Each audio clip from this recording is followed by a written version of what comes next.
Alright, I'm waiting on the results of our inspection of everything that's essentially under the pad in both the sewer line and in the foundation drain, so that I can push these big piles of dirt that we've been stumbling over for a while now back out and over all of this stuff and get it, along to be graded out along the same lines as the rest of it here, which is almost like a screed. When you don't have a lot of stuff in the way, you can screed, which is to say, once I spread it all around to the best of my ability, you can sort of slough along with a long stick of lumber that's kind of straight between the surface of this footing and the surface of the footer over there, like you would with concrete, and kind of see that all the stone to start with is below, or practically below, that elevation, which should be the same. But again, I have to get all the crap out of here.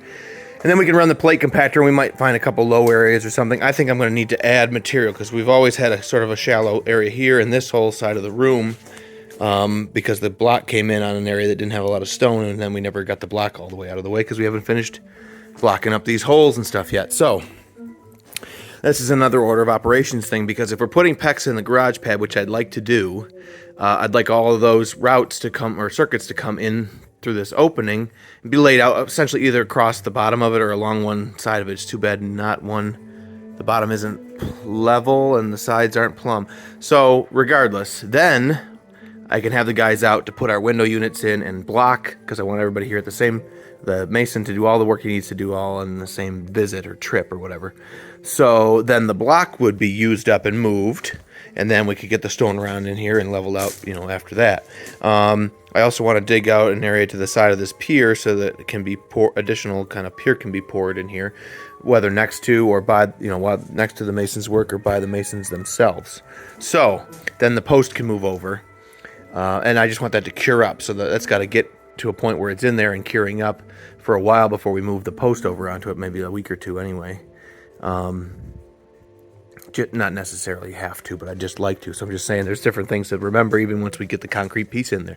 We don't necessarily want to load it right away, and then I need things out of my way and used up for different reasons. And eventually, if we can start with I think the concrete pad being poured in the garage and in the basement in the same visit by those flat work guys would be ideal to them, and maybe even for us in terms of pricing. But I would actually kind of like to see the PEX, I got to get stone fill out there, because there's still a hole in the garage around the inside wall, because we weren't sure whether or not we were going to want to expose that foundation out there and make an adjustment or whatever. So see, we've still got a hole we have to fill. So that means getting, and also the outside of the footer against the neighbor's fence, where it's really tough to get in there. I'd like to back in the stone slinger and run his little trough over to the outside and put a bunch of stone as close as he can, which is going to be a problem because there's a trench started and a pile of dirt there. But if we could get the stone in here and pack down, then even just on that, I could move my whole operation up into there, and then whatever needed to happen down here could happen, or vice versa, if I needed to work back and forth. So, but then if the garage floor could get finished to the point where it's got concrete in there, then the pod could be gutted and moved into there, and we could get the pod out of the way, which would help get the gravel in here. But the gravel's got to come before the concrete, so that's not going to work out. But something to think about there. And then if I'm bringing water in, I was thinking I'm just about to finish up some drains here, but if I anticipated the water line coming in, I don't know, somewhere, again, I'm making an assumption, then I go out and I trench, and for some reason I don't want to put it in the same trench as the septic. We're going to go to full depth and expose the old septic line and sort of scrape him off the bottom of our trench all the way out, rebuild it, have our inspection for that, and then fill the trench some. And then we're going to come from the water valve into the house at a certain elevation, which isn't that important other than it stays underneath the frost line here. So a good way to do that is 48 inches underneath the bottom of the windowsill. So I could drill a hole, or I guess I could always start with just PEX, but like, where is his center line? I guess just put him right over the sewer. If I'm coming through the ceiling, that means when I come through a hole, I can't stay in the wall under the ground layer, so that the outside wall is never freezing cold and come along in the framed wall, because we have no floor to build a frame wall on. if I'm doing anything with water, I have to route it in the ceiling, but that takes it up this area of exposed foundation wall on the outside someday when there's a framed wall here, and it brings it right up into where, between the water line that's in the center plane of that wall and the concrete that's got freezing ass cold Buffalo winter weather against it, there's a chance that your main water line could have problems with freezing and whatever. So that means that there's no point in me, doing anything in the ceiling, because I wouldn't go up there. I would stay in the wall. I guess at some point I have to go up there, so maybe where the garage is sheltering us. So that's a good, so things like that you have to start imagining if you're ultimately going to have to go up the wall at some point. But I got to start thinking about that before I even know where to go with the water. I think we'll put the hot water tank under the stairwell in like a closet here. So I could get the water line roughly routed over in here. But at this point, you start putting the cart before the horse. And it really isn't the time, because we haven't got a floor in here and we haven't really finished the framing, because we're going to do an outside wall on that floor. And so despite the fact that the structural's been done all in the ceiling and I could get this plumbing drains and stuff to happen, I really don't feel good about trying to play any more plumbing games until we've got the floor in here and the exterior wall framed, because it's just out of order to work in any other way, and there's all different kinds of things that I can't think of right now that will bite you if you do work out of order like that. So I'm going to avoid that, I think, and so that means no PEX in here just yet. I think what I am going to move into, while I've got a pile of plastic fittings that I almost used for the thumbnail for the last video, the small diameter fittings, I'm going to tie in, probably not the kitchen drain, but I will get that connected up to there, and I'm going to get the hand sink from this bathroom. It's got to come over and jump into the 2-inch vent line, which is primarily to vent the flushing of the toilet around the corner and down. But the vent line runs downhill and goes into the stack over here, and so that hand sink is over there, and we just got to tie into the vent line. These are the two different ways in which you can do this, and so like I say, in a horizontal plane, you always bring legs in at a 45-degree angle, which is why you use things like Ys. And even if they run parallel right to the end and then turn in at a 45, you would use a 45-degree fitting out here to straighten it out with this leg. And so we've got two choices here for above. These are in that orientation of the 2-inch vent that we want to tie the sink into and send on a 45-degree route. This is a reducing Y, so this is the 2-inch leg by 1.5, which is what a sink drain is going to be. And then a 1.5 45 to turn us, or no, that must be a 22.5. I apologize. So a 1.5 45 would turn you to 90 degrees to this axis, so that's just a 22.5 angle. Anyway, we could use a combination of fittings like that and come right in here with 1.5 inches, but I'll put this back just to illustrate. It's two fittings rather than one. It's a glue joint, and this whole leg of it is kind of small, whereas we could use a combo fitting, which is a 2-inch Y out and the 2-inch 45 built in as a combination, and then I just have an 1.5 inch bushing in there to bush us down to 1.5 inches from 2. So that just leaves that whole bend to be a larger diameter, and it's kind of cleaner, and we'll come right in with the 1.5 inches into there. And so I'm going to go this route, but I just, again, wanted to show you. You could even have a 2-inch Y with a 2 down to 1.5 bushing into that bad boy, and then the 1.5 45 out of that, but that's 3 fittings again, whereas we're going to just go with, I guess it is 2 fittings in the end here, but I just feel that this is cleaner, and this is where I use combos, because they're just intended to make a smoother, everybody's always using the Y with the 45, so the combo does the trick for you. Now, the reason that you don't use a combo, in the same reason that you don't use this combination of fittings in a vertical orientation, just imagine that's not a cross, but this is like a sanitary T in the sense that the sanitary cross here is double.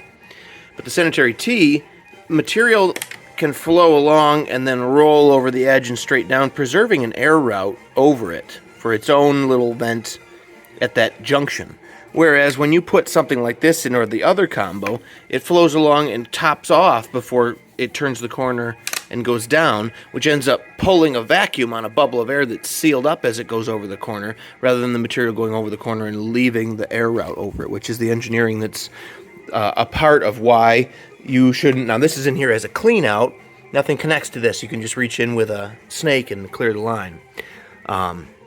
But you shouldn't see stuff falling off at a 45-degree angle into a Y like that. It should always come over far more slightly and roll over the corner in a sanitary T kind of a thing, which is why we've got one over here for the washing machine that's going to run over it, do a trap and go up a riser tube to where the machine hooks into the wall and goes down. And then our kitchen sink will come down to some point, probably take this thing up higher, just into this wall and then come over and roll over into there, rather than doing a sharp 45-degree angle and falling. That's some of those sharp angles and stuff. A lot of times you can tell that that's probably the case when you go to someone's house and they run a sink full of water and they let it go down the drain, and at the end it's just got this explosive, extreme sort of vacuum that it draws. It's because on its way into the larger sewer stack, it's pulling a bubble and sealing the fitting on its way over the corner rather than letting air go right on by. So that's one of those telltale signs when you are checking out a house. If you run a sink in the kitchen, just has to be an inch or two deep and then let it out, unless you could go look at the plumbing yourself too. So you can just kind of get a sense of whether something's been flipped by a boob or flipped by a non-boob, which is what I am. I'm a non-boob. Okay, well, that was a real long way to say I'm going to start and cut this sink in here now. Alright, this is that first floor bathroom plumbing. I don't actually know what this is. Some kind of little drain cleaning brush or something? Huh. This is a problem, though. Right to start with. And looks like original wallpaper or something in here. My first thought had been to disconnect all of this and just cut this panel of the wall out from behind the sink, but I may try to take this cupboard away. Where's the light? I'm looking for how it's attached. I think it's attached to that little block with screws over here, but I don't see anything else here.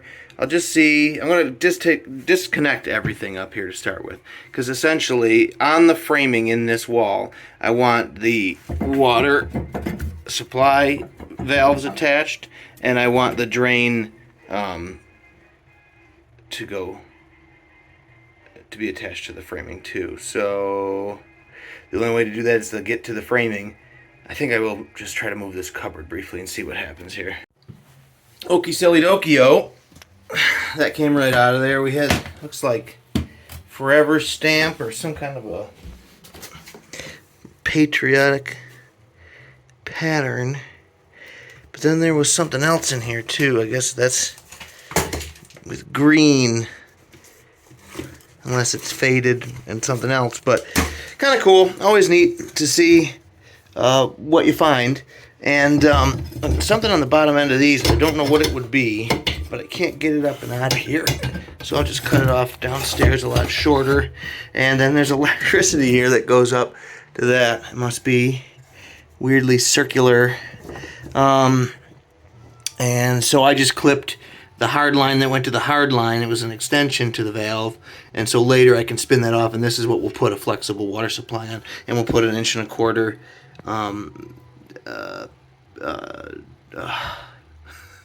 drain with tailpiece and new P-trap and whatever. This is a career first. This is in the library with a lead pipe. This is what people had for water lines at a certain point, and that's why everybody says lead pipe when we haven't got lead pipes almost anywhere anymore. It's very heavy.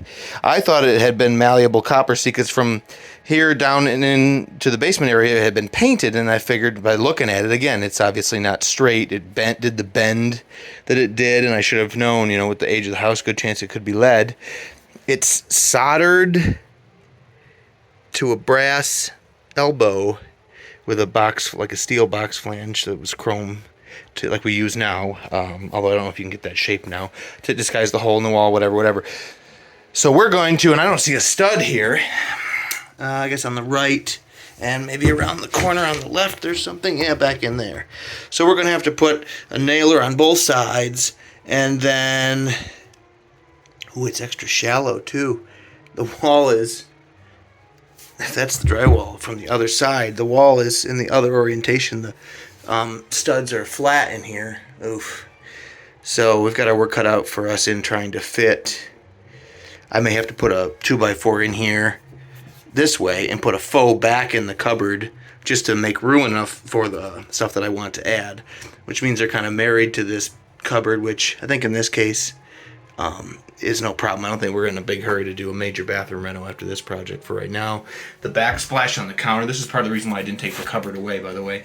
It's just a piece stuck to the wall and finished around, and those blocks are more like that block in there was assembly for the cupboard itself. These old cupboards, like, don't have a lot of structural integrity if you get them, like there's no back in this one or anything. So I could turn the water supply through the wall, but I don't know how the hell I would ever get an elbow with a sink nut with a box flange short enough. I'll have to look at that. I'm looking for how to cleanly have the drain go into this wall. I really don't like the idea of making the wall thicker just inside this cupboard just to do that, because if anything changes here, someone's going to be real annoyed with the square blister on the wall. The thing that you do in a situation like this is the scope grows, right? So you take this away, you open up the whole wall, and you make the wall the correct thickness, but then you notice that you've got to move the whole door over and take up most of this because the trim is stuck to it here. You can't just add thickness to this wall. Maybe if I come around here and look right at the edge of it, this threshold, yeah, right, this is a telltale sign. The threshold is wildly thinner than it is. Basically a 2x4 type piece of lumber with the drywall on both sides, flush with the jamb, and then these are the pieces, the front and the back trim. And because of how narrow it looks, you can be sure that it's too thin. The other thing that you could do is add to it on this side, just to get all so that you have what you need to plumb and meet code under that sink, which I would take the opportunity to handle that if this was in my own house. But what to do in the event that we're not going to add to this side of this wall, because that'd be the place, I think, to do it. Don't make that tiny bathroom any smaller. So we probably won't do that. So I'm going to let that marinate, think about what to do. I'm going to keep that lead pipe around in the shop as a trophy, along with the rest of my weird uncovered stuff, and then see how to proceed here. So stay tuned. And just take another second to show you this out here in the light. That's where I bit it with the diagonal pliers, if it would focus on top there, and it squeezed down real easy. So heavy. And now the color, the luster, is all quite obviously lead, soldered to there. And this is where, do I have enough thickness? This is your box flange, which disguises the P-trap goes into, it's a little different nowadays, it goes into the nut that's welded into a socket weld or glue type elbow in the wall, or sanitary tee if you're lucky to have a vent coming in from above. And so it can only stick out of the wall so much, because the box flange, which should be chrome or whatever, should slide on down and stop at the wall and sort of dress everything all up. And if you haven't got the wall thickness, if it's real thin and your elbow is too long, the whole box flange stops short of the wall, and it looks like a shitty rental apartment or rental property. So I want to avoid that. But when I say lead pipe in the library, I mean like from the board game Clue.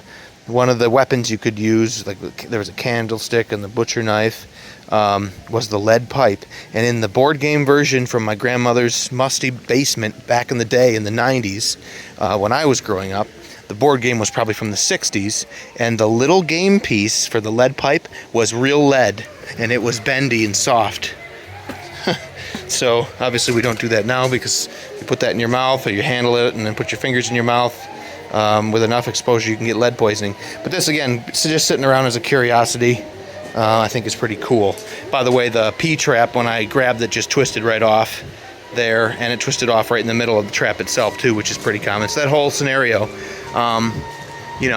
if I had left things and just, like a lot of guys, cut into the push to connect on either one of the water things and just put some kind of Fernco on this raw end of the lead pipe that was coming out, it could be fixed in the future. But where you start at those ends and continue upstairs are short little dummy pieces with more fittings in line than you really want. I want to see one unbroken piece of PEX from that water shut-off valve all the way down to what I think I'm going to do here is one of those water manifolds, those PEX manifolds.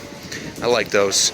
So anyway, that's why I'm choosing to go a little further with this first floor bathroom and eventually with the kitchen, because the kitchen's the same story. We'll look at that when I get there. It's not lead pipe, but it is woefully rotten out and, you know, totally garbage. And so someday if somebody wants to do a kitchen remodel, where to put this? There.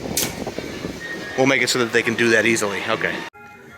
All right, well, this 1.5 inches is just kind of snug in that opening that was left over from the lead pipe, and it'll kind of hold it there. I had been thinking I need to sit the end of it on a step ladder to do this, but it's actually just a perfect snug fit.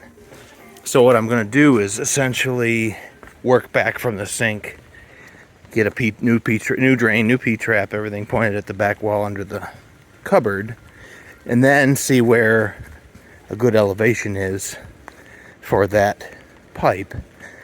And I might even build all of that up here and then leave whatever's hanging down to cut off and put an elbow on it and flow over to that 2-inch line. All based on what I've got here for a sink already and everything else. So what does this look like now? I got this cleared out, swept up.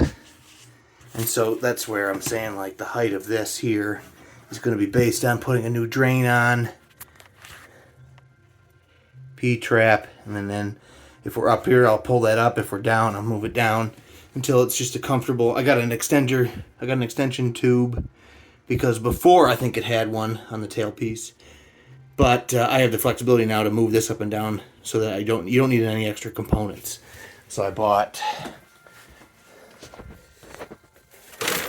a new drain itself with a mechanical stopper instead of a push button stopper, just because that's what they're familiar with, and that's a vintage old sink that we're not changing right now. And so without having to add to the down tube, which I did buy the plastic piece to go down even further before the P-trap goes over to the wall, but sorry, my headlamp is dead. I'd like to omit this. It's just another thing you don't need. Plastic P-trap directly to the down tube from the drain. What else is in here? Oh, a couple hold downs for 1.5 inches when I decide where I want that thing, although I have nothing to actually anchor it to. But the thing is, again, because it's snugly fitting, I can plumb everything up and then come up with a sexy solution, which there really isn't anything. You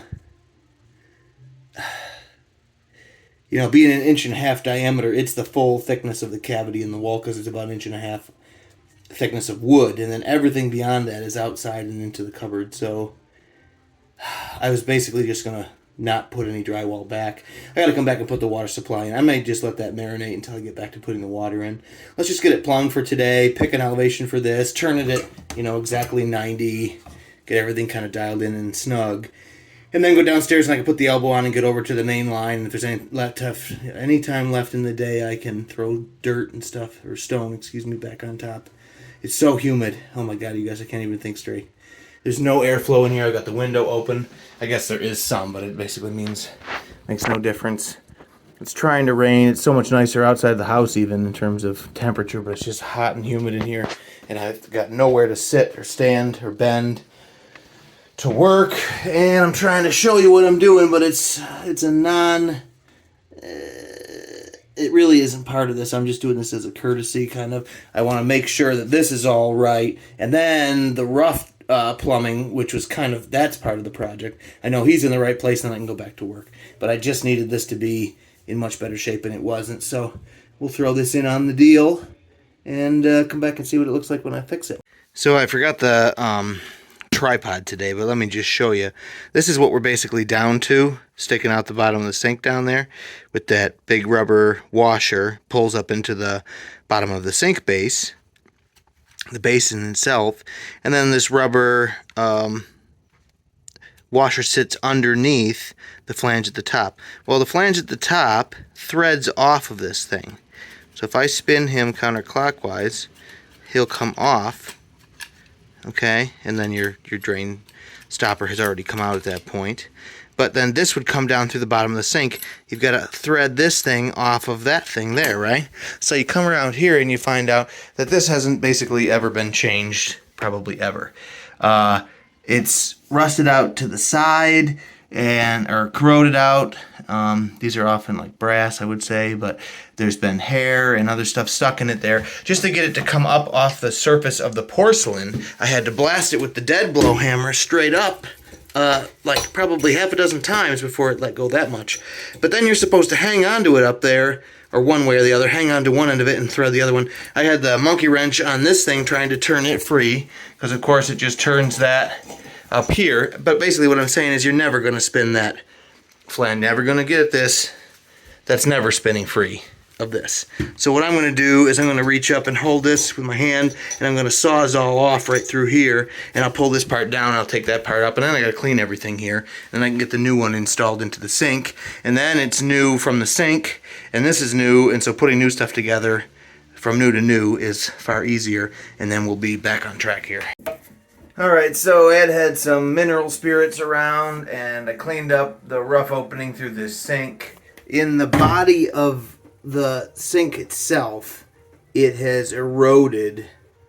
However, the water route really is into this end. It doesn't go around the outside of the flange. That's the point of the rubber seal. The water should go down the core of this piece of equipment and through here, and it should never be leaking in and around here, so you shouldn't be seeing, see, this is cast iron. That's what's going on here. It's cast iron with a coating on the underside as well, rather than just being raw. So that's how it eroded away from the pH and the mineral deposits in the water and oxidation, whatever. So you shouldn't be seeing that here, because you shouldn't be having water leakage there. The rubber here is to draw tightly down, is to basically sandwich this casting between the rubber washer that's under the flange up here and that rubber washer there, and this nut and a plastic washer that allows the nut to slide without the friction factor that, you know, the coefficient of friction that's happening against the rubber when you get making things tighter here. So in snugging down the nut, you're drawing that seal down from above, and the water should go through the thing. That being said, it looks like the current hole, we're right on the center line of the drain, which is a problem because once you do the bend of the trap and you roll up here, I've got to go in there far enough to be choking it on the straight. If I'm on the opening, the shape here, because this plane of the end of the elbow is a vertical plane. And so a vertical plane all along here has a circle and is cross-sectionally a circle until you get to where the arc starts, and then it's cross-sectionally a oval as, you know, you move through here with the plane. When you rotate the plane, well, then it stays a circle, but if the plane slides, then the opening changes. And so the opening that we go through, the adapter nut that goes on there and the gaskets and stuff in there are all designed for a circle. And so if I leave it this high and I cut this thing back and I go over in there, I'm pretty sure that I'll be up onto it too far. So that means I have to move over to the left or to the right. In this case, there's electrical over there. It's tighter over there. I'm going to probably go to the left and then straighten out. And the more that I swing out here and straighten out, the more I pull this thing out of there. And so what in the end I'm saying is I'm going to try to find a happy medium. There's no point in fully swinging over to the left-hand side here and taking up all this space. So we'll try and do like a 45 with the trap itself. And then I got to cut this baby down and anticipate where that's going to kind of be in there. And of course this can go up. Now the other thing that I'm doing here is I'm making sure not to pull too much out. See the oversized here? See that's the actual end of this metal in here. So as I go up, I stop against it.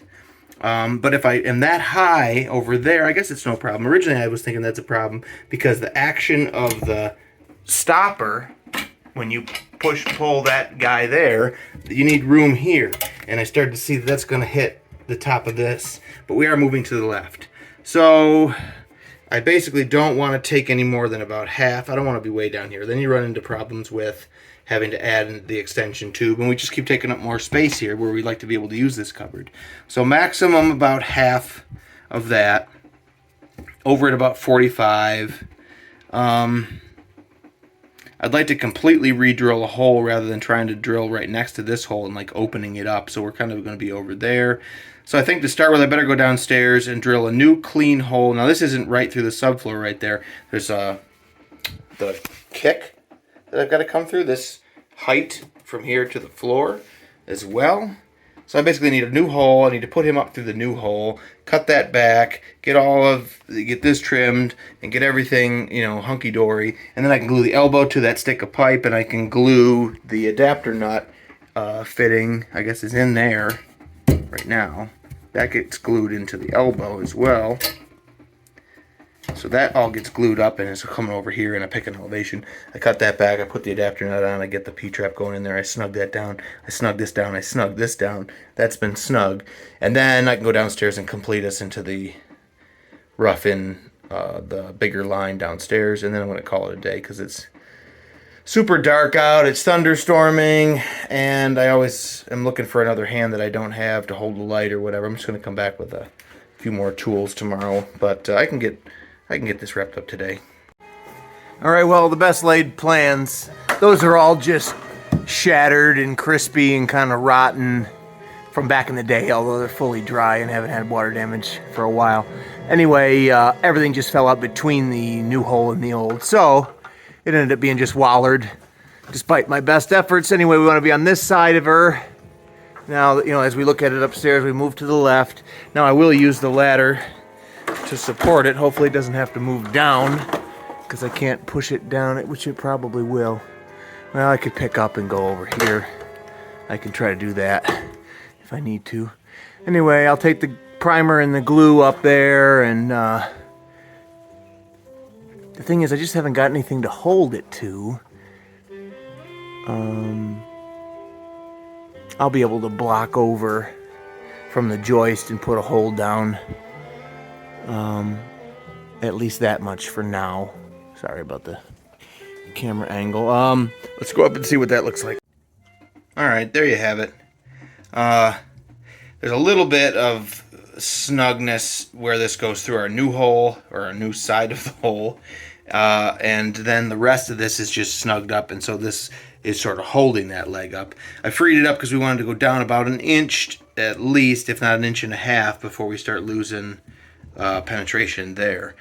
So this is all very close to where you want this rough-in plumbing to be. This is your finished plumbing. You come back and normally the adapter nut has got this little RFID thing or the barcode or whatever. It also keeps stuff from going in there. That's the end of your rough-in plumbing, and you finish your drywall and stuff around that. Then you come back and do your finished plumbing. But like I say, in the event that we need to know where to put that, based specifically on not disturbing anything else here, we used it to place this. Then I can go downstairs and take note of where I want to cut it off to put an elbow and come toward us, and then cut into the rest of that line. The adapter nut that I bought has got a washer for 1.5 inches finished trap and drain, or it's a reducer down to 1.25 inches, which is what this is, which is a more typical bathroom sink size. However, in the future, everything's in there. You can just take the reducer down, take the finished 1.25 inches away, and if something changes about the vanity and it's upgraded to a bigger hand sink, which is sort of that's how I do things. I like to have plenty of flow and plenty of room, although this is just a half bath, so, you know, probably don't need it. They're going to find that if I were to put drywall back where it was here, there probably isn't a decorative box flange deep enough to make it to the finished wall, but it also is underneath the sink where you don't have to necessarily look, and so for now, I mean, it can be vacuumed. I'm not going to leave it all this filthy. I put the bag from buying stuff down for the purple primer so we didn't have that stuff staining things. Well, let's go downstairs and get this cut into the rest.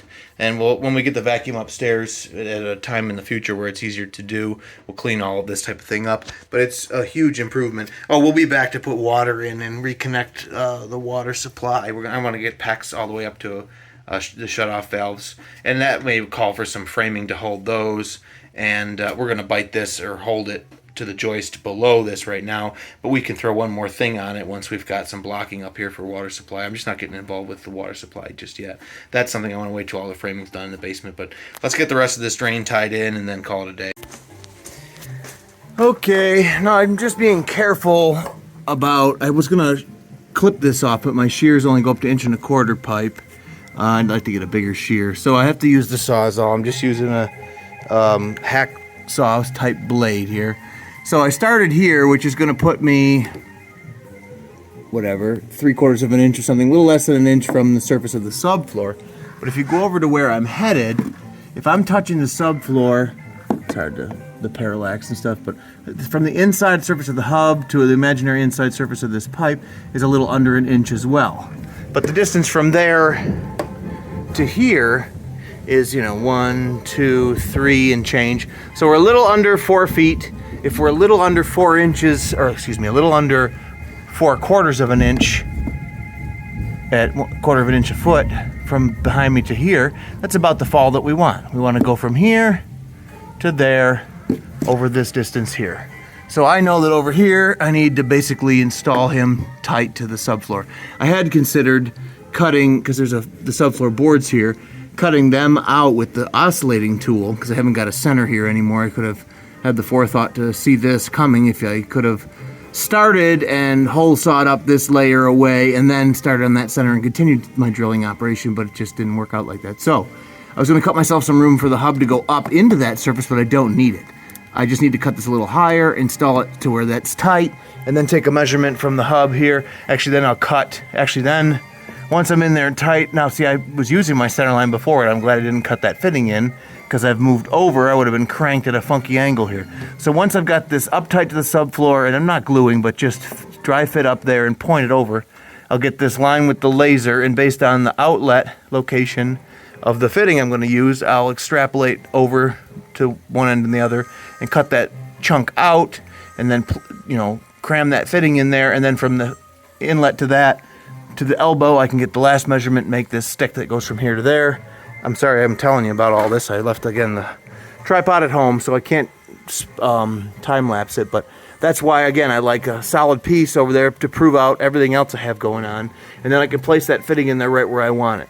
Rather than having, imagined that it would be like on this center line and installed it and made 2 pieces of pipe and everything all to get as far as I got prior.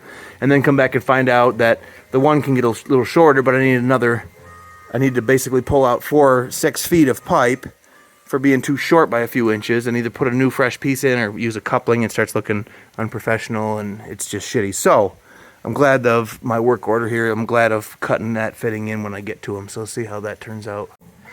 Okay, I got my laser set up so that my fat butt's in the way of it, but we look good on the center line of that guy. This is our location here. We're gonna swing in because our flow is going from there and to the left and downhill and into the old stack and away. So I see now that geometrically, and this is the thing that I find interesting about piping that I encountered when I started right after college in designing piping systems that are all welded up. So if anything, my plumbing sort of expertise or experience comes from making things as elegant and as sensical to be welded in that way as possible. And I bring that on down to the residential sector, but I kind of designed commercial plumbing systems for 3 years, 08 to 2010, or early 08 to late 2010, anyway. But what's interesting is that you'll notice that the face of this end, if you put it on the laser, sorry my fat butt, but that puts us, so if we're on the end of it, then we're on the center line of that thing, basically. I don't have another hand here, but that's where we end up being. So I know that I can place the fitting, again, my fat head, we're on the end. If the laser's here, then we're on the center line of there, believe it or not. So then all I got to do is find this location, because that's the bottom of the hub from here, and this location, and I put those marks on there, cut, and then roll and jam and cram because of the flexibility that I left myself here by not gluing everything just yet, and get him in, and then go from him to the other part. What do you think, little Dash? It's well beyond a half day. We got 5.5, almost 6 hours in today so far. So I'll probably call it now. We're dead nuts on that line. We're going downhill, whether you can take my word for it or not. Everything's just dry here. Actually, we may not be going downhill. No, we're going downhill this way a little bit. So next time I probably will. I'll cut that 3/4 inch board. You can see it ends here. I'll just take this out a little bit to either side, take another 3/4 of an inch off the overall length, cut him practically flush, and then put the hub end of the elbow up even higher in the floor, which will get us higher over here on this end. But I just fought to put this 4-inch stick of pipe in from this stupid downspout and just jammed it into the stone for now, because the amount of water off the downspouts just soaking up my actually there should be, I guess there's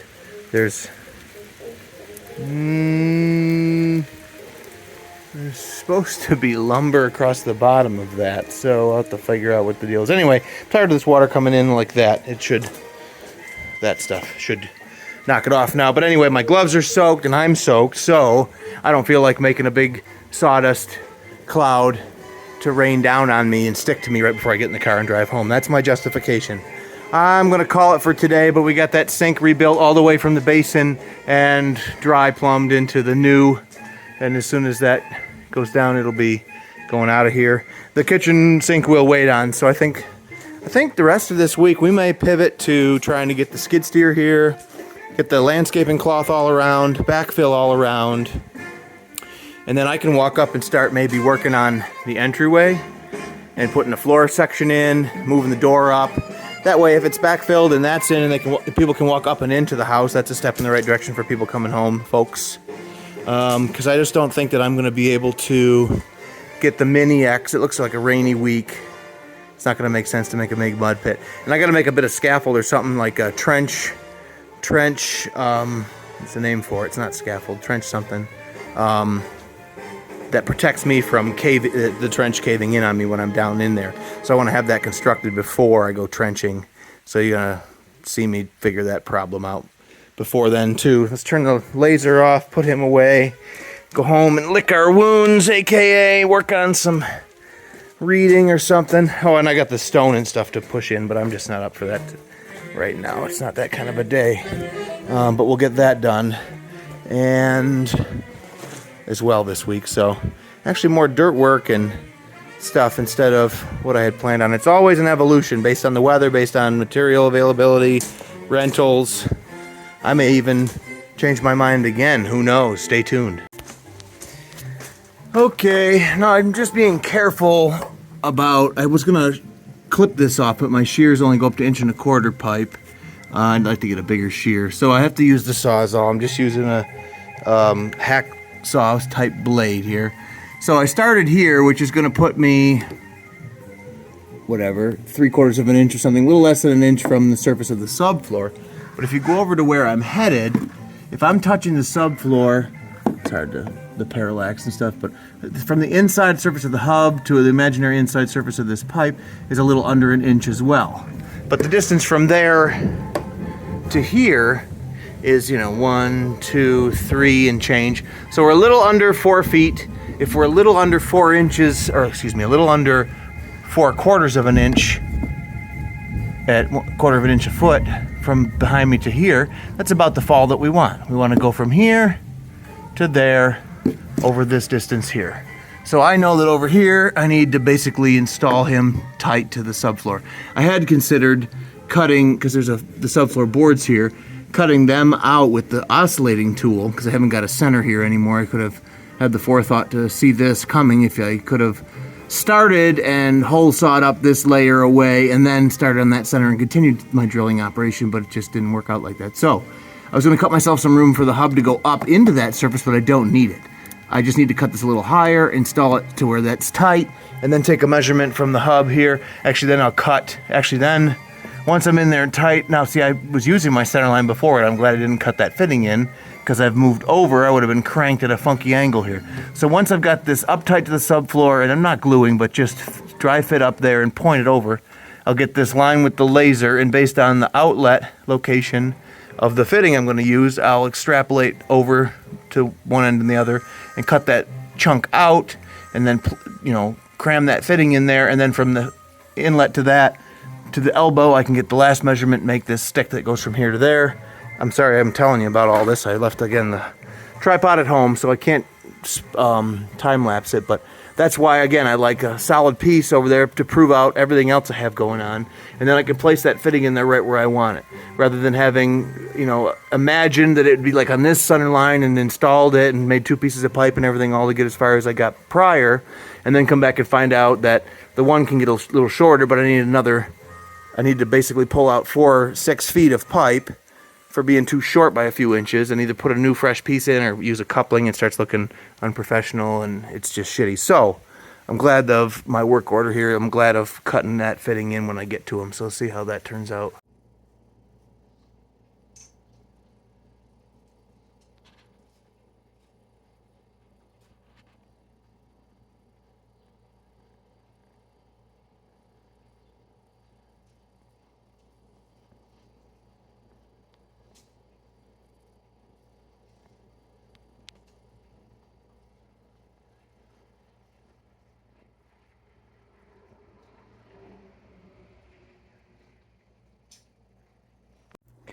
Well, my one brand new head and my head gaskets showed up from Jegs.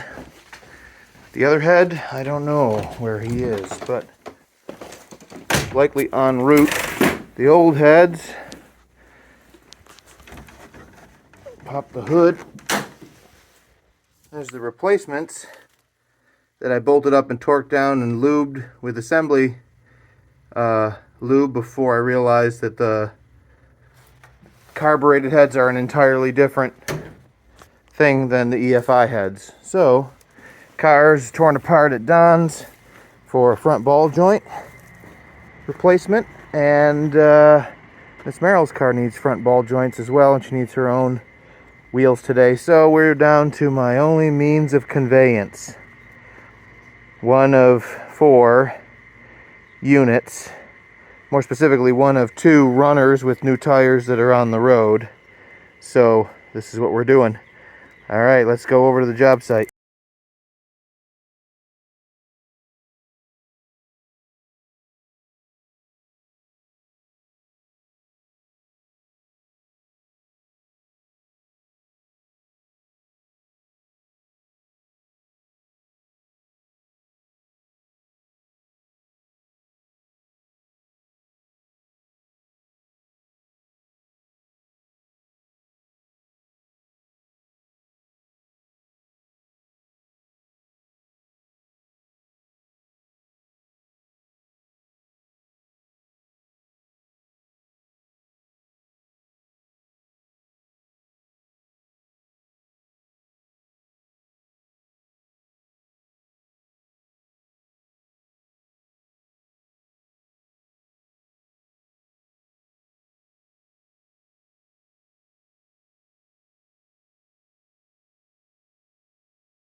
Okay, I made it here eventually.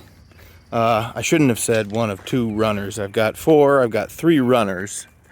I've got 2 with good tires on the road. the third runner needs tires, and then I could put it on the road. So, not that anybody cares, but the point is I got those around for a few reasons, one of which is when everything's broken, at least one of those maybe can get my ass somewhere close by. I got the machine hauled over to the site. I'm glad they dropped this off right by the street where it's handy for two guys to pick that stuff up and walk away with it.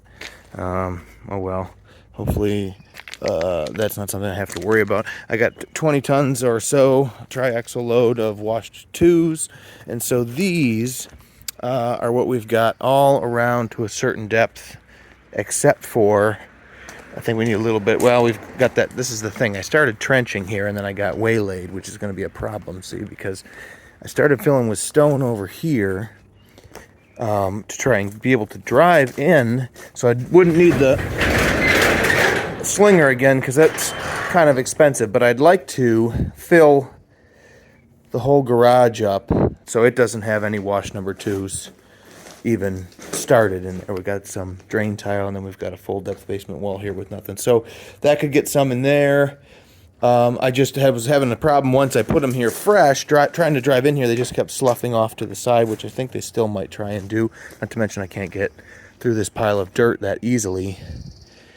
So I'm just figuring this out as I'm looking at it with you, but I think that means that I've got to scoop this dirt out and maybe put it out on the end of the driveway so I'm not mixing a lot of that stone in. Then I can, if I can get in here, I could push, I should probably by hand try to push this stone down and around the corner to some extent, because it shouldn't be stone all the way to the top, or it could be, but it doesn't have to be. So I'm going to push this stone all around. Gosh, I really don't want to go that direction with it. So I might throw, like I'll dig my way in, moving that away until we get to the last little bit of dirt. Then I'll push that right into the corner here to try and pin this down and try to keep it from falling down and around the corner, because eventually I'm going to have to be there to make connections. Although that's a good point. I kind of have what I need here. It's over there that I've got to start working. So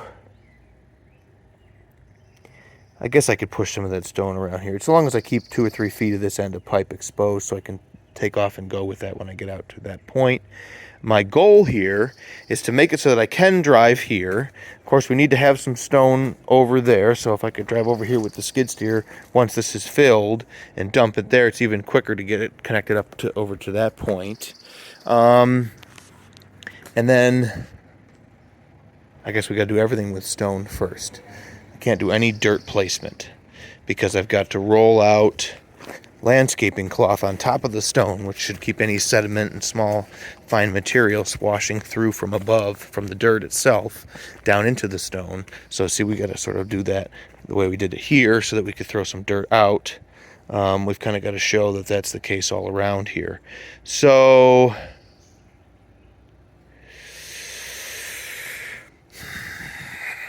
order of operations.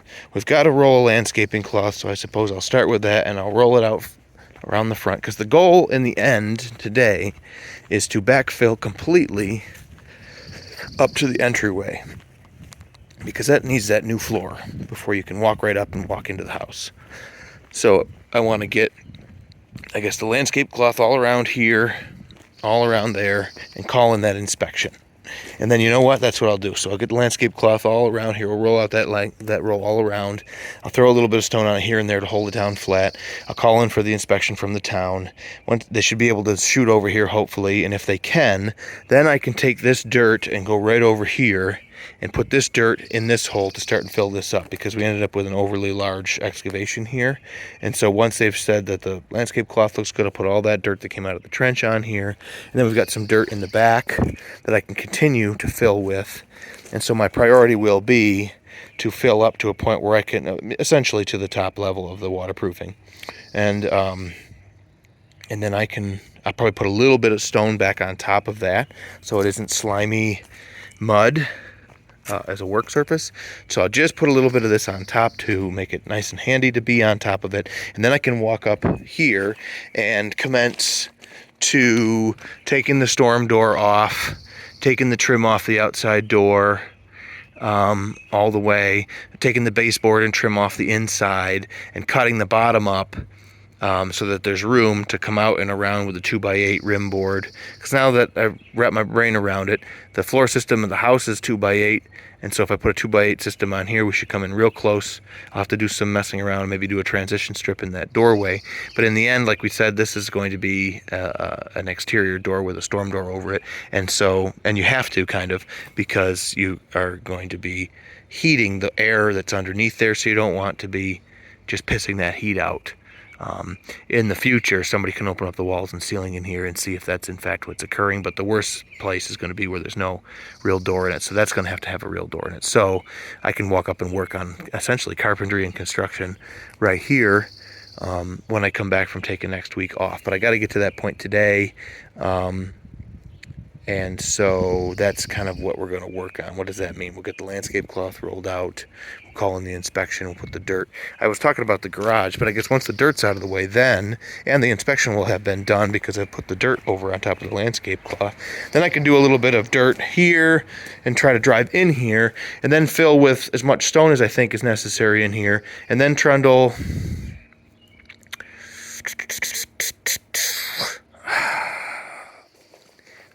I don't mind backfilling with site dirt outside, but I feel funny about, because when we pour our floor in the basement, it'll be on virgin ground, the bottom of the excavated hole, and wash number 2s that have been compacted and shuffled around, and they're not even a foot deep in most areas. So in here, I really don't want to end up pouring a floor in here on just random site dirt from outside. So I'll get the stone in here, but I'll probably end up holding off and waiting until I can get a load of, actually I might call that in, get a load of bank run gravel, get 20 tons of bank run gravel too, delivered.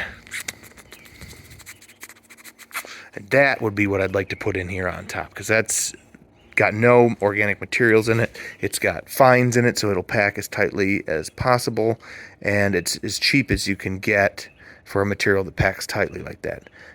When you start crushing gravel or crushing limestone or limestone at all or anything like that, it's a more expensive product as you're adding processes. So I'll use the bank run in there. So at some point here, I'm going to call it. I don't think I could get them to bring me a load. I'm trying to be cost effective. So lots of things to think about, but I think that's what we're going to essentially do. And then I think we're going to pick up and go, like I say, working out here weirdly after we started this video, I think with a little extra plumbing, and most of the middle of my week was lost to trying to fix the car and waiting for the rain to stop. So this is going to be a weird one. We'll see how much more there is to it.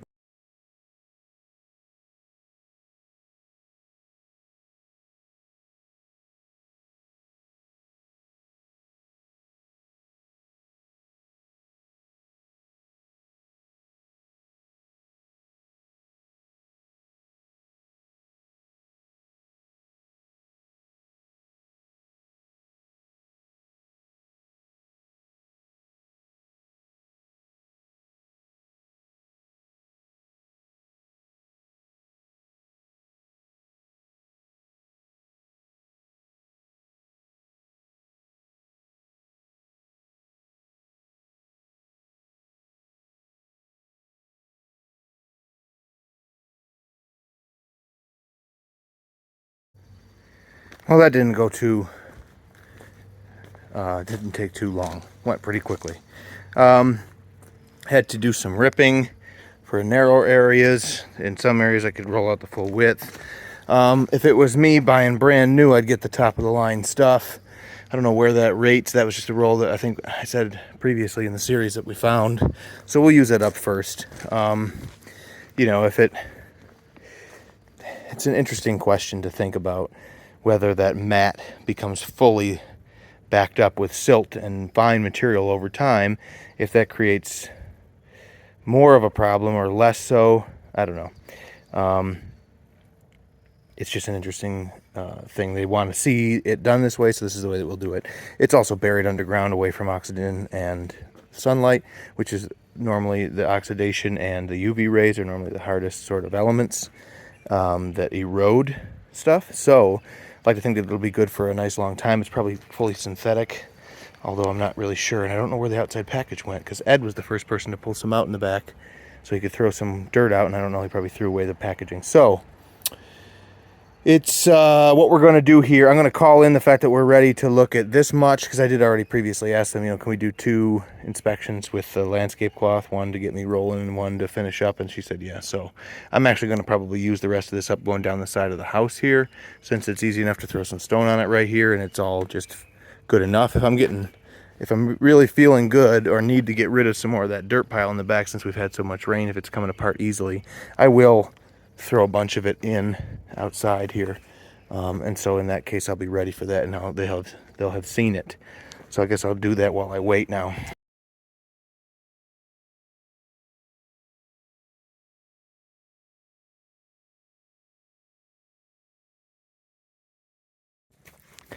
All right, we went and got some Scott's Professional 30-year, and it's specifically, yeah, without blocking irrigation. The display said right on it would prevent silting of French drains, which is essentially the anatomy that we've got, and it's maximum strength. So I just heard Ed roll up, maybe get some more of this rolled out everywhere that we can live with it, and then maybe the town will come by and get our inspection done so I can move on. All right, we got the boy wonder today. We got Ed. Corbin is pitching stone in the tube that doesn't quite angle enough to come in of its own accord, but any higher makes it harder to shovel. I set the laser up. It's higher than it's closer to 6 inches from the bottom of it to the laser itself, so I can't set it right on the pier. But I double checked that the line that it's throwing on the wall above the footer is 5 inches, so that we can see, we're at 5. And we're at 5 over there, and I'm just trying to set this sump crock. There we are there. And I'm trying to set the sump crock up so that if anything, the surface of it is a little below the surface of the concrete. So, more than a level or anything else, I can see that laser on the wood at the front. I can see the laser on the wood at the halfway point, and I can see the laser on the wood at the back edge. And in terms of side to side, then, I'm feeling pretty good about the fact that if anything, there'll be a small little shoulder on the concrete. They can always add some as well, but this thing here, I want it to not influence our concrete floor too much whatsoever. And so then we can lock it up. Then we can lock it up with some stone, and this whole area is low. We're going to try and keep that clear so we can add a little to the pier, but we're coming right in the window here with just enough to level off with the footer to here, and to fill in and probably cover that pipe basically all up, and you'll see a little bit of the white sewer line, and it goes right underground over here. So see what that looks like.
All right, so we got that backfilled so I can walk up and work. Got some stone on the top of most of it. I can put a little bit here. I'll pull some of these bigger rocks out of the way. Our pipe is just a little obscured there. Hard to manage that with heavy machinery, but it's not too much hand digging to expose it once again.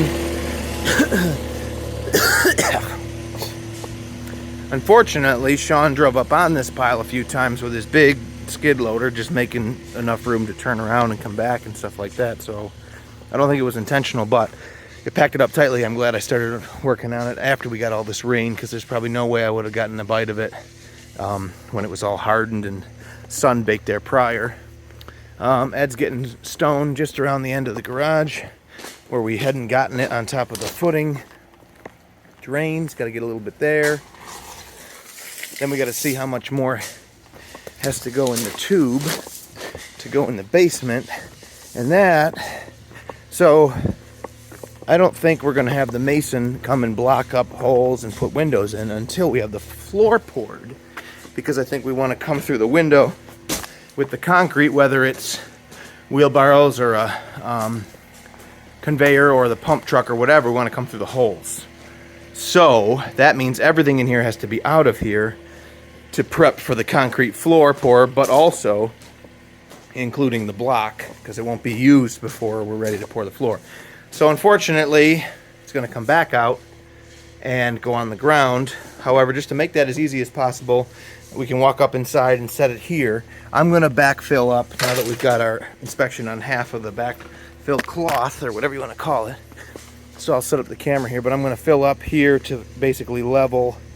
I'm going to go across the end. For now, I'll probably leave that piece of Scud 40 pipe. We could return it when we're all done, and it's about $50 worth of return money. But right now it's keeping our window hole from being all mud. I think we'll be able to get it out eventually. I'm not going to pack everything down. We're just going to get the level out here kind of flat, and then we can hand the blocks out and stack them here until we're ready to use them. A little bit of out of order, but we'll make it as easy as possible. So I don't know where a cool angle is to see all the stuff that I've got going on between, I guess, here. And you can see me slam into the dirt pile and try not to break my old machine. And well, maybe you can't see that. Maybe over here. Maybe this is cool. You're cool, you're cool, you're cool. Maybe I had a better idea. I haven't got a full-size tripod. I just got this Joby. Your name is Joby. Could bring a full-size tripod to the site, but whatever. So this is what it's going to look like for now.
Well, we got the block outside, I'll show you that, but we got the tube poked in here also, and that way I got a pile of stone out there. I'm going to be off this upcoming week to try and chill. I'm not as far ahead as I wanted to be before I took this upcoming week, but I will be taking it off nonetheless. So Ed needed some punch list stuff. He can shovel that stone down the tube. It can go into the wheelbarrow. He can fill in this low area that was all block. It's all kind of low in here. We'll work around this for now because we can't put that outside like the block because that can't get rained on and we haven't got a really good solution. Again, you can see the shoulder of the pier there a little bit, so we got to fill in and around there. We're going to leave this clear. Although I got to pour that sooner than later, so I may not put off until the mason. I may get that poured. Geez, it'd be cool to do that tomorrow, because then that'd be the smartest thing to do. So I guess maybe I'll set up and try and do that tomorrow. And although I have no wheels, so if I can get my wheels fixed, then I can get some bags of concrete. If I can get some bags of concrete, I can get that in there before I take my weekend. I can get 2 weekends and a full work week of cure before I'm even a threat to trying to load it with anything, which is probably for the best. And Ed can fill this alcove with stone. And this area here is low. And you can see the plumbing comes up and out of it because it's going downhill behind me. And it gets to its highest point over there. So this is looking like it's in good shape here. And I don't think I'm going to need anything. Oh, I'm going to cut these. This is our new little egress here. And so I'll cut those nails off, I think, real quick when we're down here. And no, I won't waste any time with that. So outside, I just don't want to get stabbed in the head or neck. And Mrs. Robin living in the crank out window. She's got her nest there. So, and there's one on the light above the door out front. Here's our block. And this got backfilled, so you can kind of walk up here, and we did that onto a pallet. So if the mason wants it somewhere else here, I could take it to him. And here's Ed's stone. We got all the backfill cloth, or the landscape cloth, pulled around almost the whole way. Got that inspection, threw a little dirt on it there. The rest of it's got some stone scattered on it, so it should be okay. I don't think we're gonna get any whipping winds. This here, you saw me get it kind of flat and get some stone on it. And so now, if I can get some concrete, I'll do that. And then I'll see if there's any time left to start on this. And if not, but we'll probably kick that next video off with that stuff. Ooh, it's so much cooler air coming out of there from, I didn't notice it when I crawled out of the window hole, but it is muggy. So we'll start here by pulling the baseboard off all the way around, pulling the trim off because it goes down, taking the storm door off, and then cutting behind this. This is just flashed, probably crown or brick mold under there. Or looks like. Anyway, take this trim. That might not even have brick mold. I think it might just be bent aluminum. That's off. Storm door's off. Original jam to the door that doesn't exist anymore. The slab is gone. The trim inside, we'll set that aside. And then baseboard will pull off. And I don't think it's got drywall behind. It might go all the way down. Yeah, it might be in there. So we'll cut that up. And then we'll pull out. See, I don't even think we ended up needing. See, these are loose. It was a real cool idea, and I didn't want this to pull off. I didn't want to sweat it at all, but now that we're so close, I can take those out of my way. Then I can pull, this is, I think, an appearance board. Yeah, it's a 5/4 or something, but I'll pull him off. And maybe take the threshold out just for good measure. And then we'll get 3 rim joists and a ledger, or a fourth one against the rim joist of the home. And we'll have to put another represent the old sill, which you can't see anymore, but there's the old original sill on this new one, so to double up on the sill, I have to find something that thick, which may be kind of a pain. Ooh, we got a pile of lumber over there, that'll work for that. So we'll replicate the old sill, and then rim joists, and then we'll probably just put 2, looks like we only need 2 complete joists through here, and then some 3/4 inch subfloor we can slide in. Oh, I'll have to take off the siding, and I'll snap a line and cut the sheathing off from there so that everything can be done and then I can slap some sheathing back on to get it out to flush with the sheathing that's above, and then throw the siding pieces back on, and then we'll just have to cut up some until we can put the original door jamb and I think storm door and everything back up. Although we're going to have to make sure that we've got everything that we need, and like a storm door should be mounted to, this looks like the storm is right on the edge of the jamb, and usually it goes on, the brick mold is actually dimensional and gets out here, and then this outside corner aluminum storm door is on the outside corner. So we'll come back and probably put solid brick mold around it, whatever. Boy, this is just an ultra cheap situation thing here somebody put together. So that's where we'll kick things off next, I think. And so we'll call this the end of this video, since it's also the end of my week. We didn't get this too overfilled to be able to get right in there and get it, that connection when we get down to that. And Ed got the stone stuff leveled all around in the garage, so I don't even think we need landscape cloth on there, because we're not worried about rainwater washing silt down into the gravel, because of course we're inside in here. And I think I want to use bank run in there, like I said, so we'll order up some bank run to fill in there. And then if we can fill that up and pack it tightly and smoothly, then I really got to get critical about, like, if I can put my whole workshop up on that, we could prep and get the floor poured, and then move everything down onto the new floor, and at whatever time get the garage poured. But if we can split the garage pour and the floor pour in the basement cost effectively still, and have to get them done together, then I might try to crowd everything from the pod into the garage with my workshop, or if it won't fit, once I get the workshop back down on the new concrete floor, the pod can be put into the garage to get the pod out of here. And then when it comes time to pour the garage floor, we can put a lot of stuff down into the basement. I just want to get the pod out of here as soon as possible, so I've got that in my head as well. But it all comes down to getting pricing for the floor pours, and if we've got to do them together to make it cost effective, we're going to be in the, then is that the same cost effectiveness as the additional cost in the pod, while we keep stuff in it to get to the point where we can do all those together. This is how you have to manage these variables and just hope for the best. Sometimes you put your make your best guess at what will be most effective, and then there's the robin nest up on the light. So we got two camping out here at the house. All right, well, seen the views drop off on these. I know they're not that exciting, but I'm doing the best that I can. I appreciate everybody watching along. I'm not having a great year, as much fun as this is and how gratifying it is, and it's been moving right along, and the weather has been really good so far. But the truck being broken and the car breaking down and you know, some other factors have just made this year kind of a bear. So it's nice to know that people are digging this project. Thanks everybody again for watching, and so we'll see you.